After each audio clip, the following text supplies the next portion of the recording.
Hola muchachos, bienvenidos a un nuevo video de la serie de Python. En esta oportunidad vamos a hablar de los mappings inmutables y de los sets.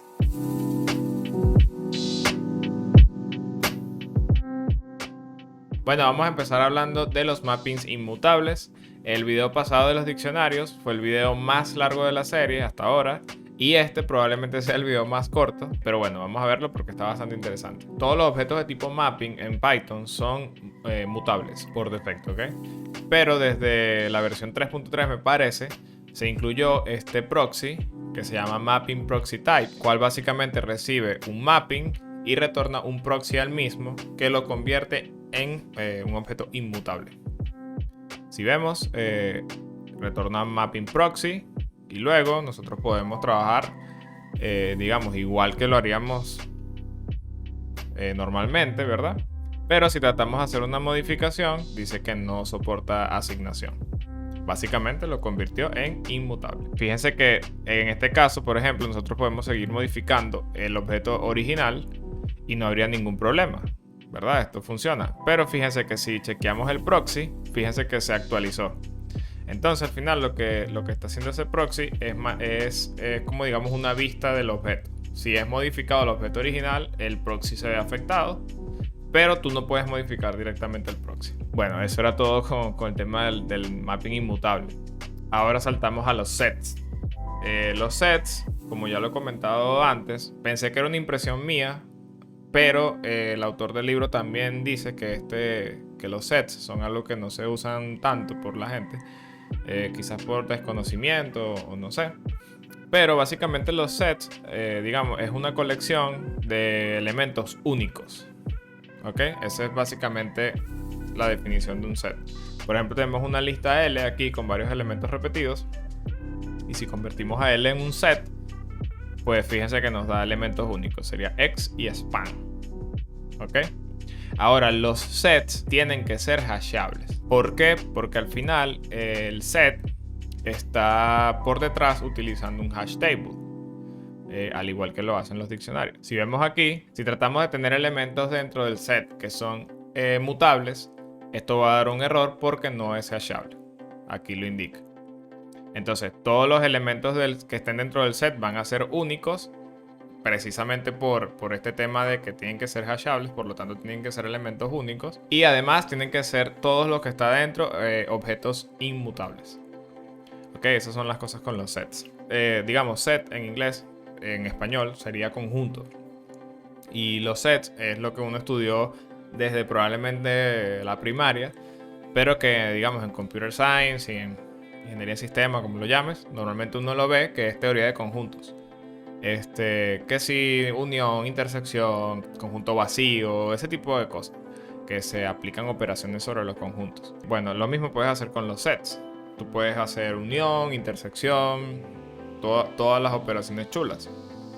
Por ejemplo, en este caso, fíjense que tenemos una serie de emails que los tenemos guardados, por ejemplo, en una base de datos, y llegan unos nuevos emails, ¿verdad? Tenemos dos listas en este caso, las pasamos a sets, y con realizar la operación de intersección que se identifica con este AND, podemos sacar cuántos emails, digamos, de los que vienen nuevos, cuántos emails ya están guardados. Fíjense que aquí hola ya está aquí arriba, hola test, y bye test está aquí arriba. Si aquí, por ejemplo, pusiéramos uno nuevo que se llame new @test.com, pues bueno, sabríamos que los nuevos emails son 3 y aquí nos está diciendo que solo hay 2 que son repetidos.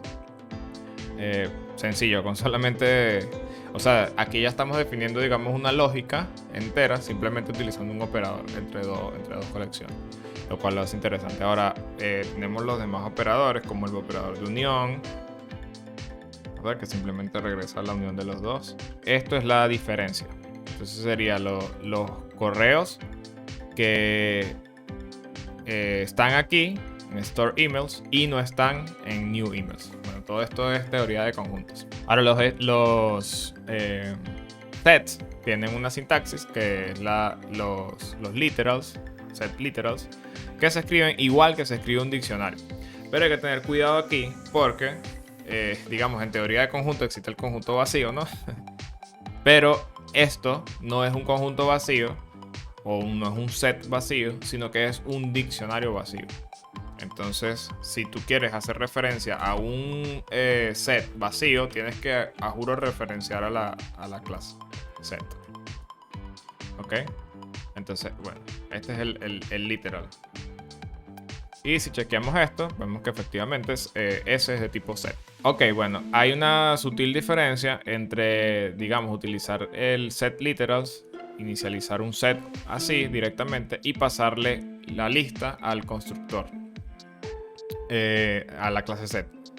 La diferencia, básicamente, la podemos ver aquí, es que en el primer caso, utilizando un literals, en ambos casos vamos a crear un set de un único elemento que va a tener un 1. Fíjense que aquí hace load const, carga digamos, el valor que se va a agregar.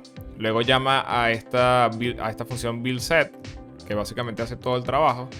Y luego viene el return value. Esto es bytecode de Python. Y si vemos el bytecode de la misma operación, pero utilizando la función set o la clase set, fíjense que primero tiene que cargar el nombre set, porque digamos set tiene que saber qué es esto, y esto al final es esto que está aquí arriba.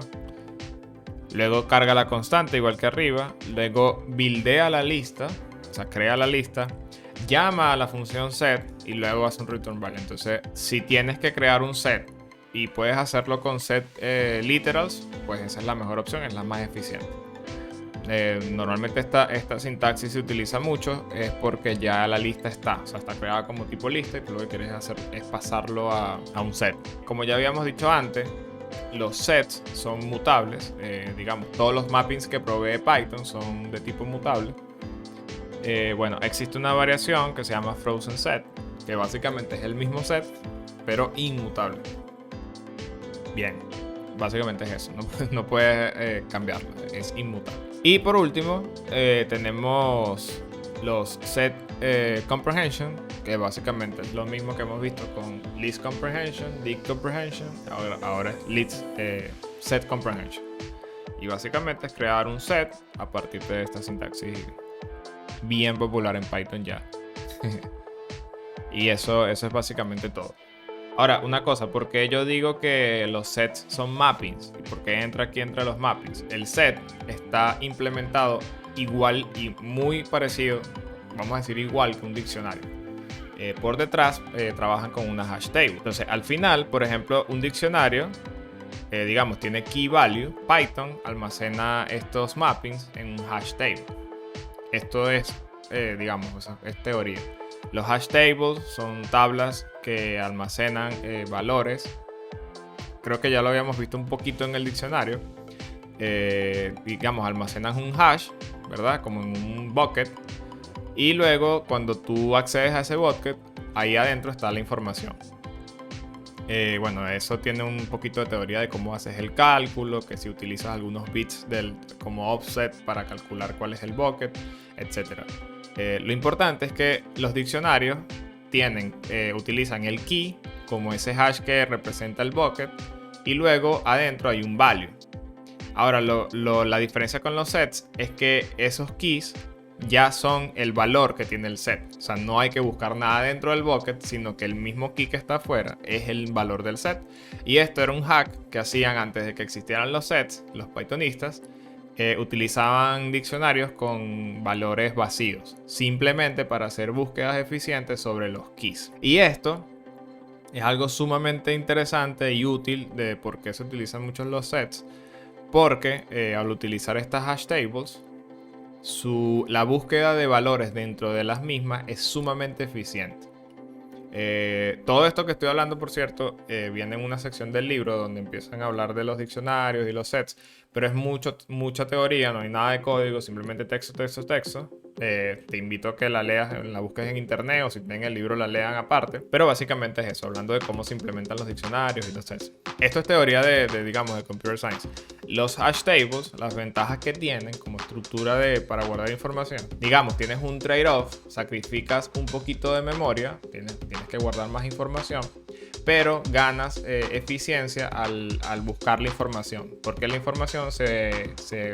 digamos, se calcula, se hace un cálculo matemático sencillo y ya se llega directamente al valor de lo que estás buscando. Y luego tienen algunas otras complicaciones como las colisiones y todas esas cosas, pero eso ya está bastante manejado. Les invito, si no lo conocen, a que investiguen sobre esto. Ahora, como es sumamente eficiente, digamos, cuando tú necesitas en tu algoritmo, lo que estás implementando, hacer chequeo de que un valor esté dentro de la colección, por ejemplo, si el string S está en la palabra Carlos, ese tipo de chequeos es sumamente eficiente en los sets y en los diccionarios también. Mucho más eficiente que si esto fuese una lista normal o que si fuese una tuple, por ejemplo. Entonces, como secuencia, es sumamente útil para este tipo de operaciones. Y bueno, hasta aquí vamos a dejar el video de hoy. Espero que les haya parecido interesante. Bueno, quería comentarles que el siguiente capítulo que viene después de esto de los mappings es un capítulo que se llama Text versus Bytes. Este capítulo es bien interesante, pero bien denso y bien fastidioso, porque bueno, se habla de todo este tema de Unicode, de encoding, de los distintos charsets y esas cosas. Son una pesadilla para mucha gente. Yo traté de hacer como medio un notebook de las cosas más interesantes, más resaltadas, pero en algún momento se volvió bastante denso. Y luego la sección que vendría es la de First Class Functions y todo el tema que tiene que ver con las funciones con objetos en Python. Entonces, bueno, creo que saltaríamos para allá en algún punto rápido. Bueno, nos vemos en el próximo video y bye.